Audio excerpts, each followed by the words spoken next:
Donc ce Mahamar, qui était un Mahamar du rabbi précédent, Rabbi Yosef Yitzhak, a été repris par le rabbi en 1981. Il s'appelle Ve'ata tetzavé, et toi tu ordonneras.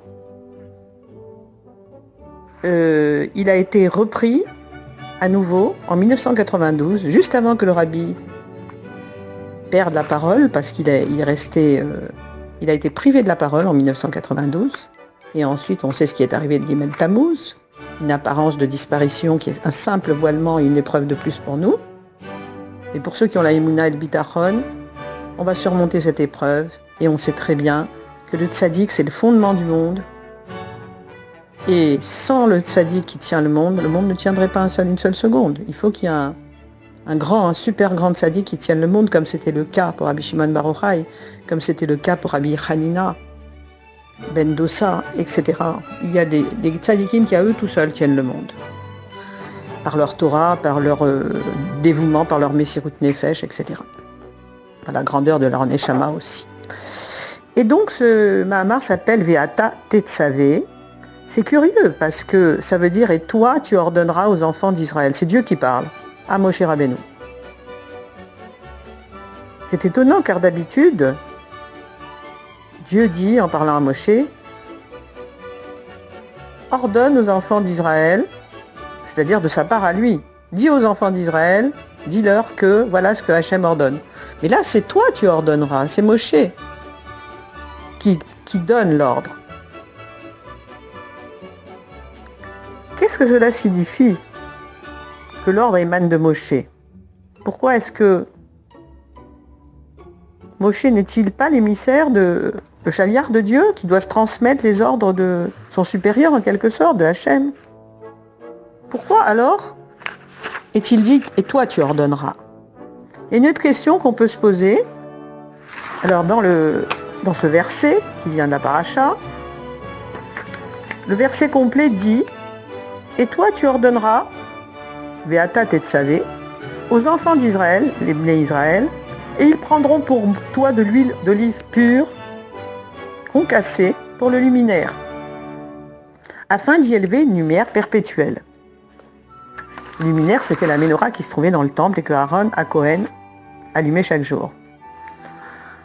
Alors on peut se poser une question aussi sur l'expression « ils prendront pour toi », pour Moshe. Pourquoi l'huile devait-elle être apportée à Moshe puisque c'est Aaron qui allumait les lumières? Et que signifie de l'huile d'olive concassée pour le luminaire? C'est bizarre, non, comme expression. Et enfin, dans le verset, il est dit aussi « afin d'y élever une lumière perpétuelle ». C'est-à-dire que du soir au matin, le luminaire devait éclairer. Alors le rabbi explique que d'après son beau-père, dans son discours hassidique, qu'il a prononcé à Purim Katan, Tetzavé, en fait, est de la même étymologie que Tzavta. Tzavta veut dire un lien. Et en ce sens, quand Dieu dit à Moshe « et toi tu ordonneras », ça veut dire que Moshe attache de cette façon les enfants d'Israël à la lumière sacrée de l'En-Sof, c'est-à-dire à l'essence d'Hachem. Et en attachant les enfants d'Israël à Hachem, Moshe lui-même reçoit aussi un apport considérable qu'il n'avait pas auparavant. En quelque sorte, Moshe est la tête et les 600 000 enfants d'Israël sont les pieds. Et les pieds conduisent la tête là où elle ne peut se rendre. Donc, Moshe a besoin des pieds, c'est-à-dire de tout le peuple d'Israël. Enfin, on peut comprendre aussi, tu ordonneras aux enfants d'Israël, ils prendront pour toi de l'huile d'olive pure, que quand les enfants d'Israël apportent cette huile d'olive pure, ça apporte également de la clarté à Moshe. Moshe symbolisant évidemment le Rosh Bnei Israël, qui est le rabbi en l'occurrence, puisque dans chaque génération il y a un Moshe, et le rabbi a l'âme de Moshe. Il est Moshe le premier libérateur, et Mashiach sera le dernier libérateur qui a inclus en lui l'âme de Moshe. Alors que signifie qu'ils doivent amener de l'huile d'olive pure concassée? Les enfants d'Israël ont une foi. Ce sont des croyants, fils de croyants. Mais cette foi a besoin d'être nourrie, entretenue. Et qui la nourrit? C'est Moshe, qui est le berger fidèle. Grâce à Moshe, il nourrit et raffermit la foi de chaque juif. Et il lui permet d'être intériorisé en lui. Alors le rabbi explique que Moshe, comme je l'ai déjà dit, au nom du rabbi bien sûr, que Moshe est le berger fidèle et qu'en chaque génération, il y a son équivalent qui se trouve. Parce que chaque chef de génération, chaque rabbi, depuis l'Admour Azaken jusqu'au rabbi actuel, et même les rabbis précédents, quand on pense à le Harizal, Rabbi Shimon Bar Yochai, le Baal Shem Tov, etc., tous ces chefs du peuple juif, en leur temps, en leur époque, nourrissent la foi des juifs de leur génération, pour qu'elle devienne profonde, qu'elle s'intériorise. Et c'est pour ça que le rabbi précédent rappelle dans un de ses discours que Mordechai, au temps de Purim, fut en sa génération le Moshe de sa génération. C'est lui qui a nourri la foi des juifs, qui a amené au miracle que l'on sait de Purim. Il est là, le Moshe de la génération est là pour affermir la foi de chaque juif et du peuple juif en général.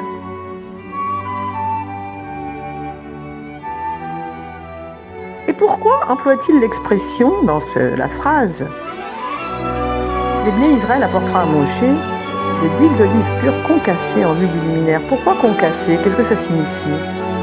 Et pourquoi pour le luminaire et non pour éclairer? Eh bien, il faut se dire qu'en cette période de galoute, d'exil, chaque juif est concassé, brisé. C'est ainsi qu'on se ressent. Et c'est de cette façon, en étant brisé, que l'on parvient au luminaire. Le luminaire, c'est-à-dire à l'essence d'où émane la lumière.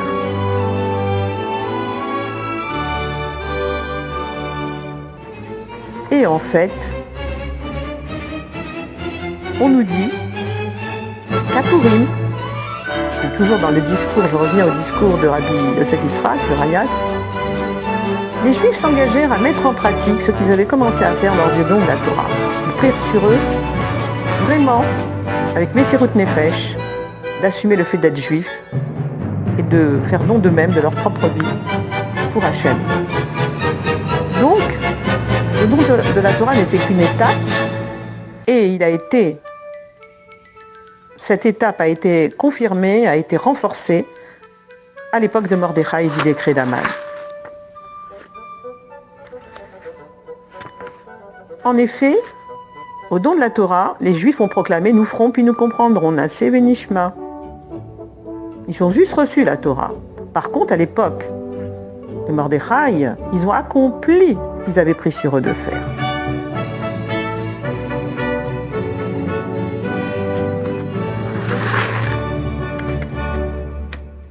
On dit aussi qu'au moment où Moshe est venu parler aux enfants d'Israël qui étaient en esclavage et tout était voilé pour eux, ils étaient en exil, ils n'ont pas pu écouter Moshe parce qu'ils avaient le souffle court, ils étaient épuisés par le dur labeur. Donc ils n'ont pas pu écouter Moshe qui leur disait qu'ils allaient être délivrés. Et à l'époque du décret d'Aman aussi, la pénombre et le voile étaient très très épais. Malgré tout cela, malgré le fait que les enfants d'Israël se trouvaient au sommet d'élévation au moment du don de la Torah, alors qu'à l'époque du décret d'Aman, malgré la situation basse, ils ont accepté ce qui n'avait fait que commencer à recevoir leur du don au mont Sinaï de la Torah. Et ils ont accepté de faire don de leur propre personne pour être en pratique Torah et Mitzvot au temps de Mordechai. Et c'est Mordechai justement, Mordechai qu'on appelle à Yehudi, le juif, qui était l'équivalent de Moshe en sa génération.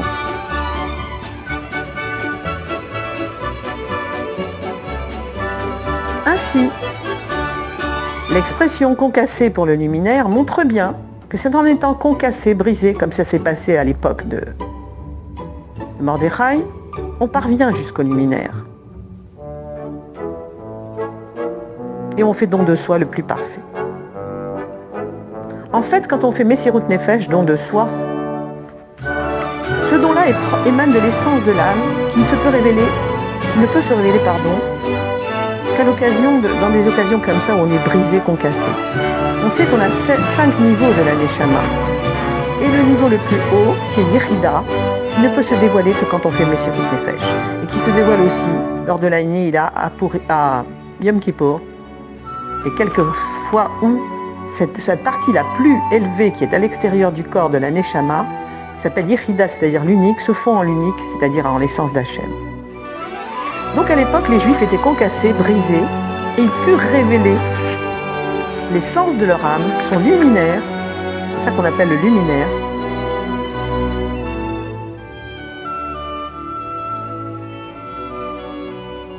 Et cela est possible parce que les Juifs croient en Dieu d'une foi pure, sans qu'il soit nécessaire de leur fournir des preuves. Comment est-ce possible qu'il n'ait pas besoin de preuves de l'existence de Dieu? Eh bien, il y a 2 éléments qui justifient cela. D'une part, le mazal. Le mazal, c'est la partie de l'âme qui reste là-haut, qui ne pénètre pas dans le corps et qui voit Dieu. Elle possède une vision du divin. Et ça transcende le rationnel et l'intellect. Et autre explication, la source de la foi, c'est l'essence de l'âme elle-même qui est encore plus élevée que le mazal, comme je l'ai expliqué tout à l'heure. En effet, le lien le plus profond existe entre l'essence de l'âme et le divin, qui n'a aucun rapport avec la vision qui transcende le rationnel. La foi de la partie de l'âme qui se trouve dans le corps et qui provient de celle qui reste là-haut n'est que superficielle.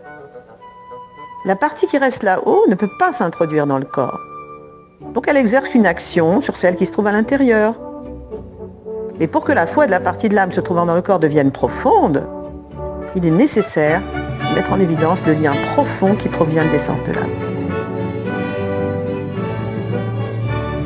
Alors, en résumé, ce discours chassidique explique que les Juifs sont concassés pour le luminaire et que pour atteindre le luminaire, il faut soi-même être concassé pendant le temps de l'exil. Et pour atteindre ce luminaire, il faut faire don de sa propre personne.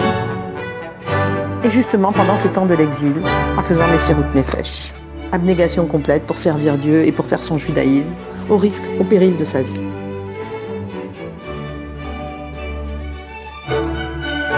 Ainsi quand Moshe nourrit et raffermit la foi,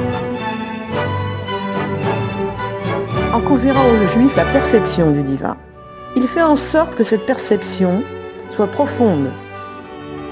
Et c'est ainsi qu'à chaque époque, les berchers d'Israël, c'est-à-dire les différents rabbis, renforcent la foi d'Israël, afin qu'elle conduise à l'abnégation. C'est ce que montre ce discours chassidique.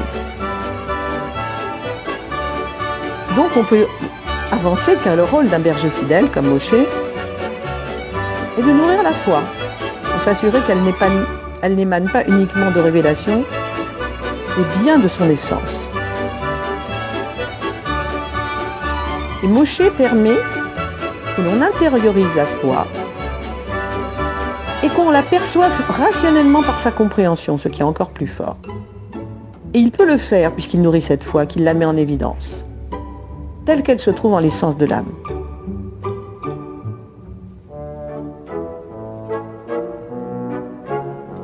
Au risque de me répéter, parce que c'est vrai qu'on a l'impression de répétition, mais à chaque fois c'est un approfondissement dans le discours chassidique, le dévoilement et l'apparition de la foi émanant de l'essence de l'âme réalisée par Moshe ou le Moshe de sa génération sont obtenus lorsqu'on fait don de sa propre vie d'une manière effective.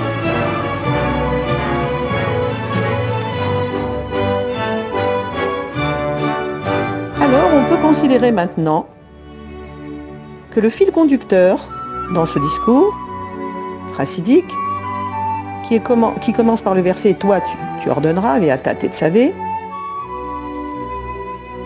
montre que c'est Moshe lui-même qui attache les enfants d'Israël à la lumière de l'En-Sof, en nourrissant et raffermissant leur foi.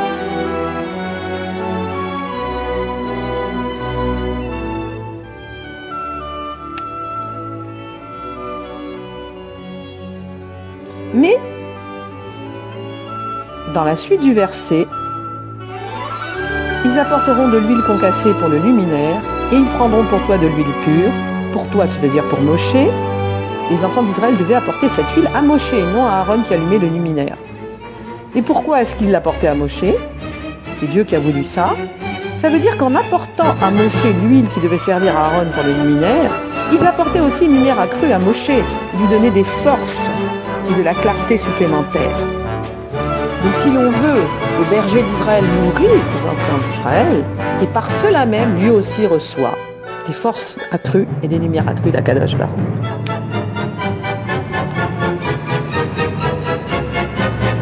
Alors, le fait d'être concassé en exil, par l'exil, fait qu'on arrive au luminaire.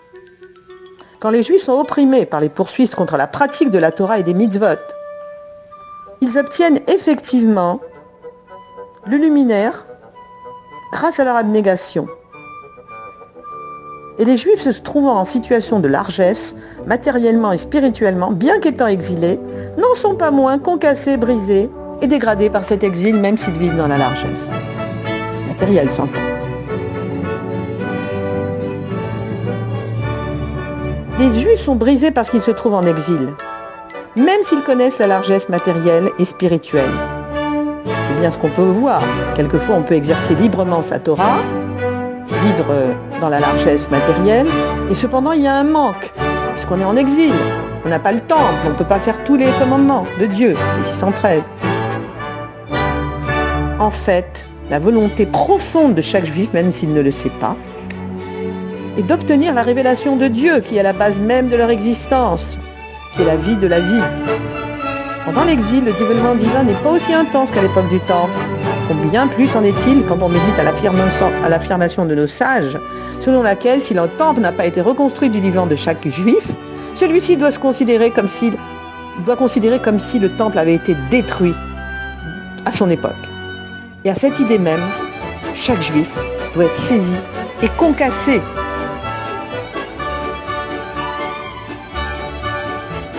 Celui qui possède une situation plus élevée conserve encore une révélation divine comparable à celle de l'époque du Temple. Mais malgré tout, il n'en aura pas moins conscience que le monde dans son ensemble ne possède pas encore le dévoilement de Dieu. Il conclura que sa révélation à lui est quand même limitée, même s'il arrive à vivre dans beaucoup de Torah et de mitzvot, la révélation qu'il a d'en haut est quand même réduite. En effet, quand la lumière infinie de l'En-Sof se révèle, elle est identique en tout endroit. En revanche, s'il est un seul lieu, même le coin le plus reculé du monde qui ne reçoit pas ce dévoilement, c'est la preuve que celui-ci est limité, même là où on le perçoit pleinement.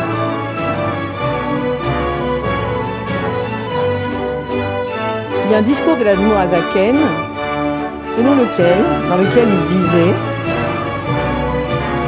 si un juge parfait accédait à la Teshuvah, de son vivant, le Mashiach viendrait. En effet, la Teshuvah révèle la lumière infinie de l'En-Sof, et ce dévoilement est obtenu de manière identique en tout endroit. Le Tzemar Tzedek, le troisième rabbi, Menachem Mendel Schneerson,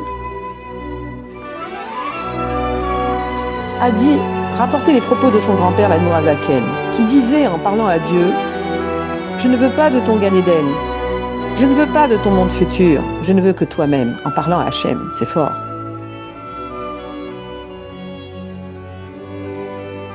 Ces propos de l'Admour Azaken ont été répétés, bien sûr, ont été largement diffusés par le Tzemar Tzedek et après. En effet, chaque juif reçoit la force d'avoir pour volonté essentielle le dévoilement de l'essence de Dieu, au point d'en être concassé, s'il ne le possède pas. En particulier pendant la période de l'exil, lorsqu'on ne reçoit même pas la révélation du Temple.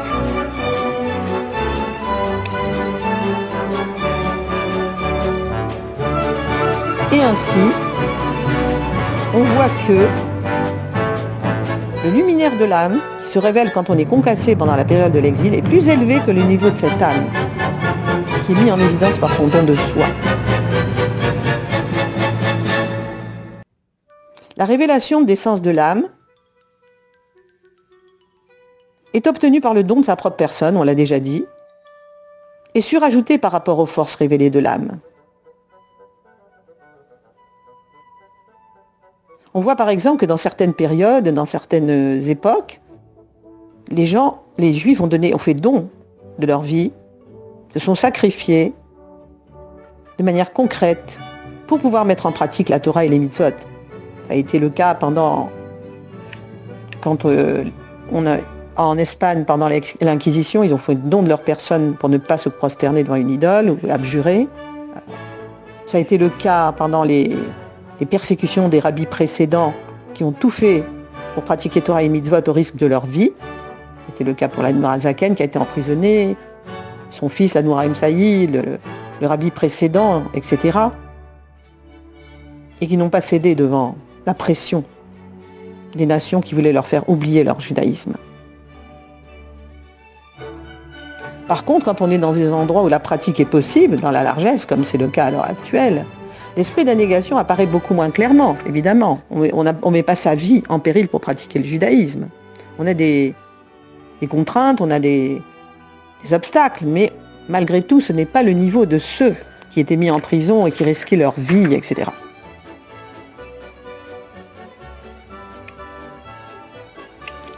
On arrive ainsi à dire que grâce aux accomplissements des enfants d'Israël, après que l'essence de leur âme ait été révélée par Moshe, leurs forces révélées, avec leur fonctionnement, s'inscrivent effectivement dans cette essence, et il en résulte un apport, un ajout à l'essence qui se révèle et se dévoile par l'intermédiaire de Moshe, à propos duquel il est dit, ils prendront pour toi de l'huile d'olive concassée pour le luminaire, de l'huile d'olive pure concassée pour le luminaire. Ils prendront pour toi, de la sorte apparaît à l'évidence la source véritable, telle qu'elle est en l'essence de Dieu.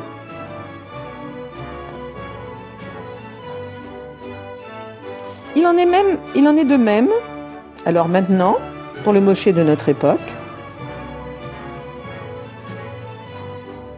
qui insuffle aux Juifs les forces nécessaires pour mettre en pratique, ils prendront pour toi.